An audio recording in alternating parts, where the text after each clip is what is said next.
right, we are back and we are joined by Pax Garcia. Thank you for having me. Yes, Thanks for coming, yes. And we're continuing our conversation here on Executive Decision, and Tyler has joined in again with us, and here we are. Pax, floor is yours. Okay, thank you for having me. I am the Turning Point Vice President that will be registered with Salisbury University in the spring of 2026. I really look forward to that, working with my fellow classmates at Salisbury University. So I was invited here to ask County Executive Julie Giordano some questions. It's a great pleasure to be here with you. Thank you. Of course. So I wanted to ask you to start off, is there a future between Wicomico County and ICE? The past segment, make sure if you haven't watched that segment to kind of see the segment before. Definitely. But so right now where we are with that is there needs to be probably some language changes in the MOA based on the guidance that came out from the Attorney General. No law enforcement agency can be a part of 287G, and right now the way the MOA is written, it's between the law enforcement agency and ICE. So our suggestion to them is that they really need to mirror Maryland state law talking about correctional officers rather than law enforcement. So if those changes can be made, I don't love the open-ended, that it could just be till whenever. So we've kind of talked about putting some guardrails on what that looks like as well. If those two things can happen, I am going to revisit it back with Sheriff Lewis, and if that's something that he still wants to continue forward on, we'll have that conversation then. So yes, there is a future for it. I will say it'll be interesting to see what happens in the General Assembly in this upcoming legislative session. So we will see if any laws change. So it's kind of just a holding period right now. I think it's really smart for us to do a just kind of an analysis of everything as the next couple months unfold. So is it safe to say that ICE did not melt under your plan? It did not melt under my plan. Yes. It hasn't melted yet under my plan. Yes. Okay. Okay, fantastic. So maybe to be determined. To be determined, yes. Okay. Another question I had was, last month, there was a little bit of controversy for Councilman James Wynn. Excellent man, great man. He is a councilman of Wicomico County, of course, and he was on the hot seat, or he was facing some backlash or pressure after he read from the Bible. Right. He read from the Bible during a county council meeting, and what ended up happening was I myself and a few other young men from Salisbury University, as well as from outside the school, went to speak at one of the county council meetings that happened about a month ago. What were your thoughts on that and how that went? Did you think it went well? I will say, I think you all coming up and speaking for James was one of the most powerful things that I've ever seen in the community. And I was so proud to not only be just a friend of James Wynn's, but just to see, the amount of support and love that he got. And I will tell you, I think that there is a misinterpretation of this separation of church and state. So there is not a document out there, not the Constitution, not the Declaration of Independence, nothing that talks about the separation of church and state. It was a letter written by Thomas Jefferson, and I will tell you, it was to protect the church from the state, not the state from the church. And so at the end of the day, what people need to understand is that our Constitution is based on the Bible. I mean, there is a correlation between the two. And so to sit there and say that we are not a Christian-based community, or to say that we are not a Christian-based government, is just false. I understand that not everybody is Christian. That's fine. But at the end of the day, James Wynn is. And that Bible, and the verses that he read spoke to him, and how he legislates, and so for somebody to criticize him, I thought it was pretty awful. And so I'm proud of him. He stood his ground. We're still saying the Lord's Prayer at the beginning of the council meeting, so I was really proud of the council in general for kind of standing their ground and saying, if you choose not to say it, that's fine, but we're going to continue on with the way that we've done things. So I thought that you did great. I find it kind of unique when we're talking about the Lord's Prayer. It's actually a blueprint, so it's technically not even a prayer. So, for them to say that we shouldn't be doing it at the beginning, it's a blueprint. Yeah. It's literally not what prayer really is. But at the same time, I did see that there was a lot of support that came from the Salisbury University, and then I also heard from a lot of other people that said, hey, Christianity does not mean Republican, and it doesn't mean Republican, but it is something that whether you're Democrat or Republican, it's a part of this nation. And Right. I talked to even Council Lady April Jackson, who says that as long as she's been on the city council, there's always been prayer. And she doesn't see that that needs to change. So this is not something, just because Councilman Nguyen is a Republican, that's a Republican thing that wants prayer. So, and actually the city council actually does, they get people come in and pray. So it's not even the Lord's Prayer. But just wanted to add that part. Right, no, and that's a good point. You know, something you said about Christianity, it's not just for the Republicans, it's for everybody, of course, Democrats, independents. So those issues that have to do with Christians, that really impacts voters across the spectrum. Yeah, absolutely. So I appreciate your comments on that. There are a lot of insightful, very insightful position that you hold on that. My next question for you is that we're going to go back in time a little bit with this one. So going back to November 2024, there was a vote by the Wicomico County populace. They voted on Question A, the Question A referendum. And this was to eliminate the county executive position. Yeah. And the public in Wicomico County voted against this referendum. So they kept the position. And so this is, of course, excellent. We're very happy about that. I wanted to ask you, in what way or in what ways has your relationship with the county council or the county council members developed over time since that vote occurred about a year ago? Yeah, to be diplomatic, I don't think they like to lose, and this one was definitely overwhelming. And I think that the council kind of got an earful from the public that this was not only just a waste of time, it was a waste of money.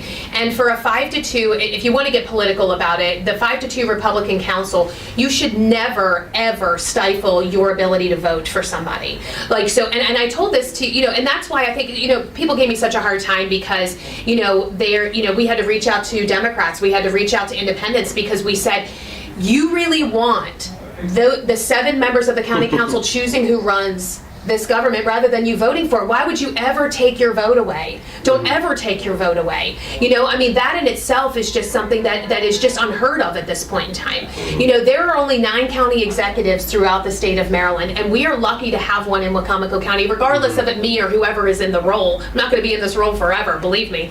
So, we're lucky to have that because the 9 county executives are able to really get things done in Annapolis. They're respected in Annapolis. It doesn't matter if you're Republican or Democrat.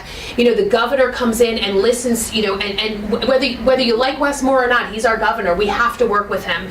And so he respects the county executives. What's really sad for me is that I am more respected in Annapolis than I am here. And then that's what's really frustrating sometimes, in the role. And I will say, regardless of that, though, we are lucky to have a county executive form of government here. You have that balance between the executive and the legislative branch. And, from that, I would say that our relationship probably hasn't gotten better.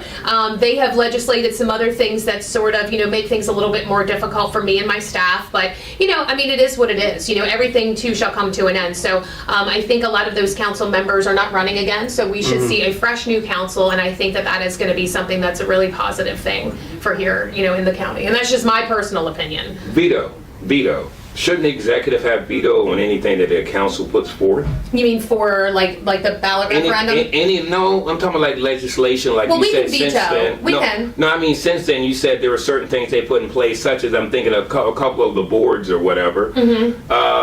Don't you have say-so on those? So we have veto power on legislative bills, but they can override the veto, so that's part of the checks and balance. So they can override the veto, but it has to be a supermajority, so they need 5, to make sure. And so anytime I feel that something comes across that's unjust, I, have to give an explanation as to why I'm vetoing it, even if it's just on paper, you know what I mean? We know that the law is going to go into effect. A lot of times I don't think I have been successful at a veto at this point in time, but that's okay. That's okay, because regardless, Wow. they have it in their mind, and I think that there are some council members that know. They know that, is a ridiculous piece of legislation that should never have happened.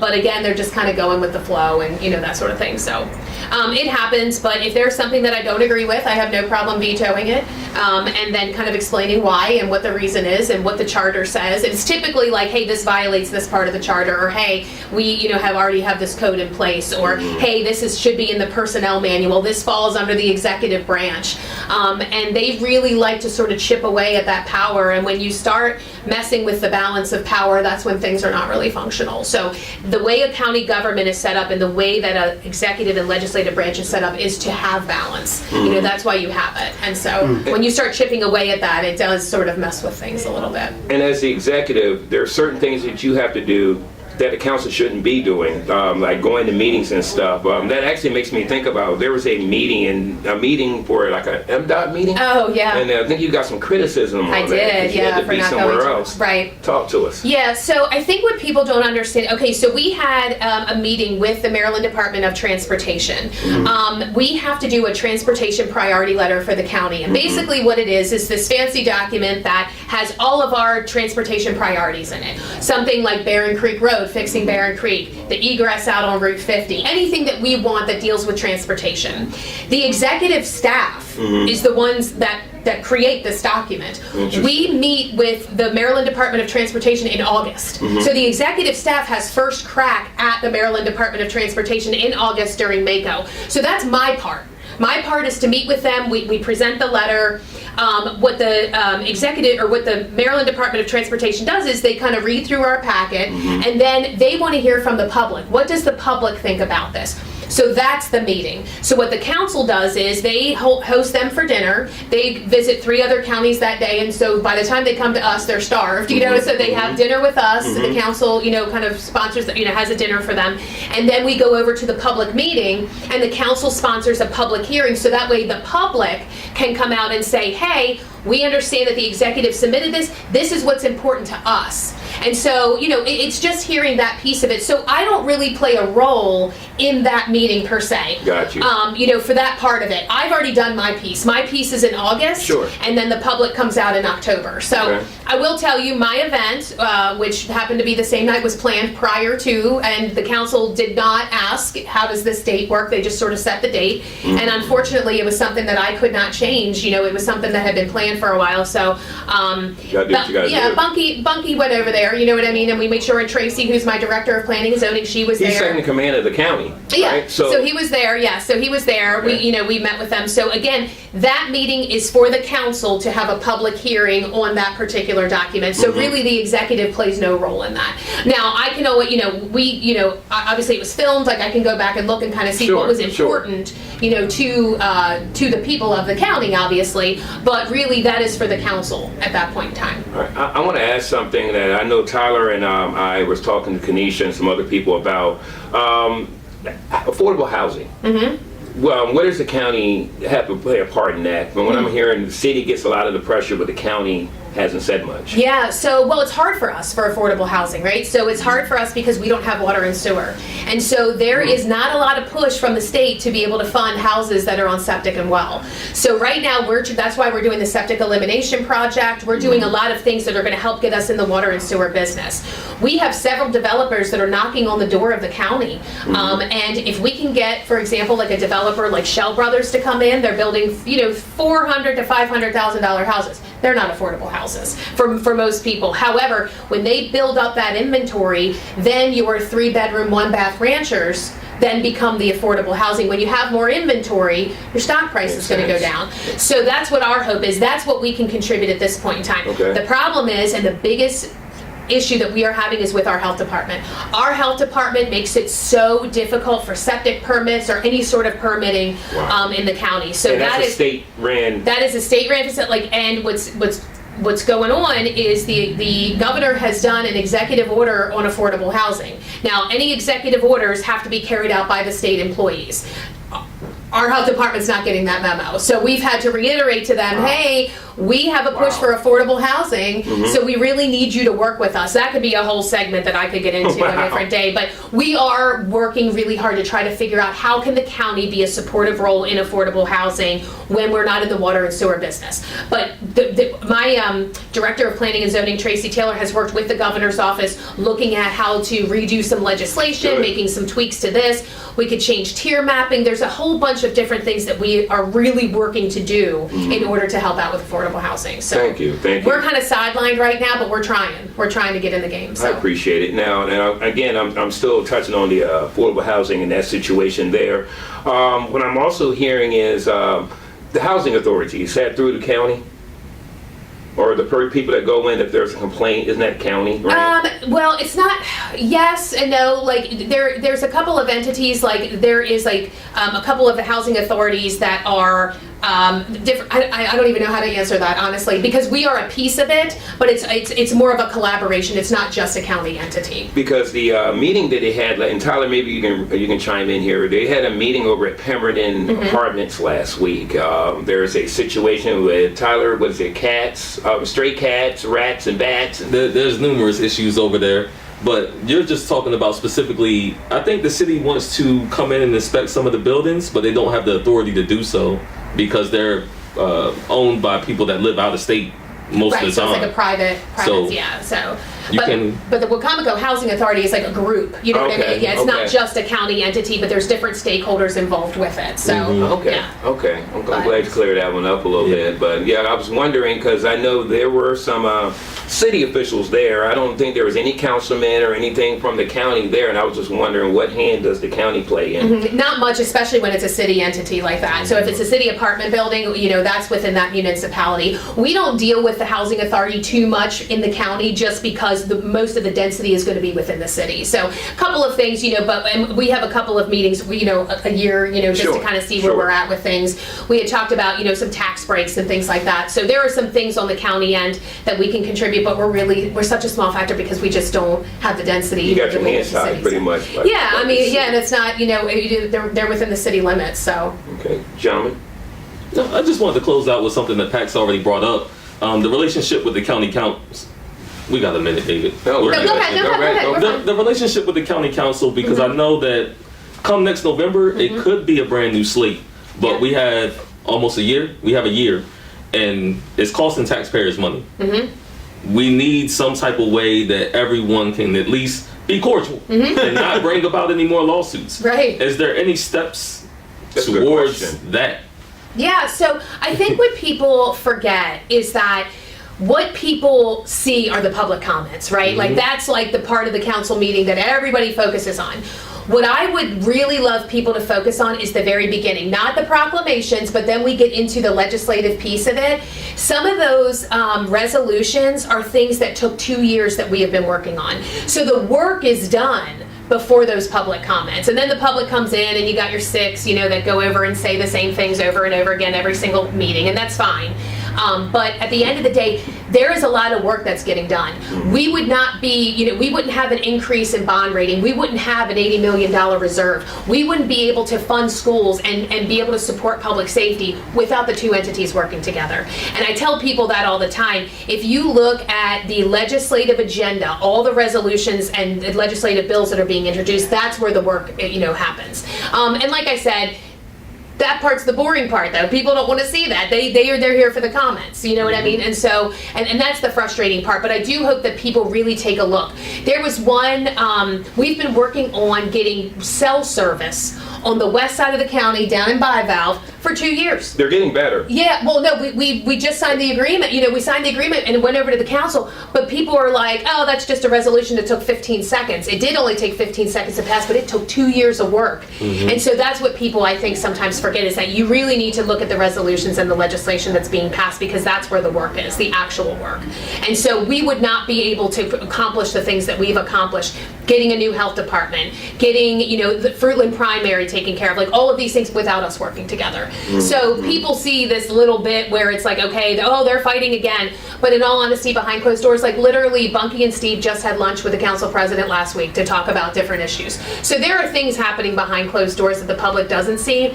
I really just wish that they would not allow their council meeting to turn into like this Jerry Springer episode all the time. It's like, run your meeting efficiently, have people come in, say their comments, whatever. It shouldn't be a bash session for either side. People shouldn't be coming in to bash me. They should not be coming in to bash the county council.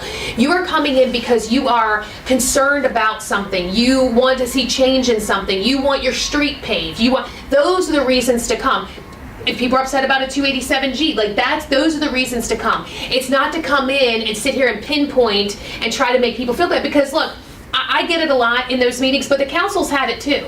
And I just want to tell the public, I understand if you're upset with them, I'm not telling you not to come in, but that's really a time where we can figure out a more productive way, and finger pointing, name calling, and all these things are just not ways to get that done, so. I just want to say, first and foremost, thank you all for coming. I see a lot of things on the table that do need to get done. And I made a fuss maybe about a year ago in front of the council about, hey, can we stop bickering and take care of the DAF tanks?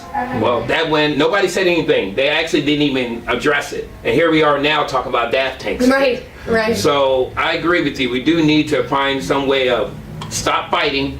We got a year, and I don't know who all is running again. I do know that you're running for re-election, and I'm hearing that Councilman Wynn may be running also. But I've also heard that maybe Shaney is. But the question is not about running right now. It's about running. Actually, it is about running this county and getting it done the right way. Yeah. So I do appreciate all that you're doing.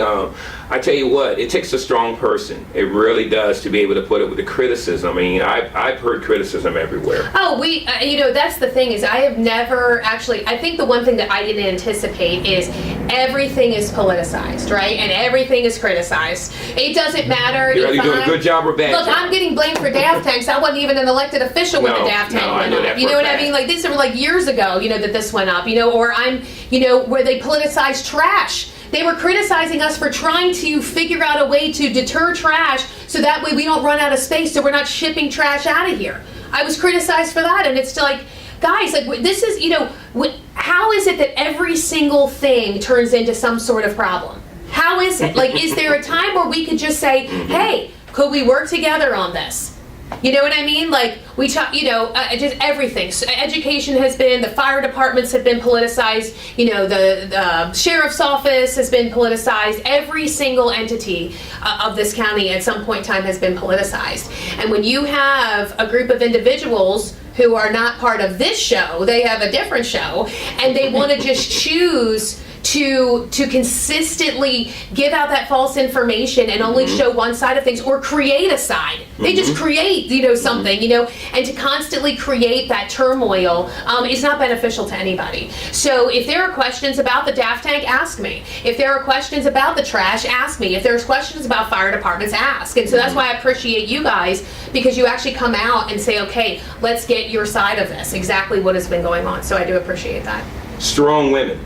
Some people have a problem with a woman that stands up and is strong, and you do a great Probably. job. There are a lot of people that are watching you right now, and you're a role model for many people. A lot of people are getting out. A lot of people. There are some that are like, man, she's feisty. And I actually heard one of our former governors say you're feisty, but that's a good thing if you're in leadership. Yeah. I personally think I know one of the ingredients, and that's because you were a basketball coach. You have to be a little more aggressive. At one point, yeah. But I do thank you once again. I think it was because I was a school teacher. It was putting up with children from ages 13 to 15. That part too. That's hard. I think you put those two together. Yeah. But once again, I do want to thank you for thank this. you. And, I appreciate it. gentlemen, Anytime. if you don't have any other questions, Well, thank you so much for having us. Yeah. It's Thank been you. a pleasure. Yeah, thank you. we're looking forward to the next executive decision. Thank you again. This is Bridging the Gap.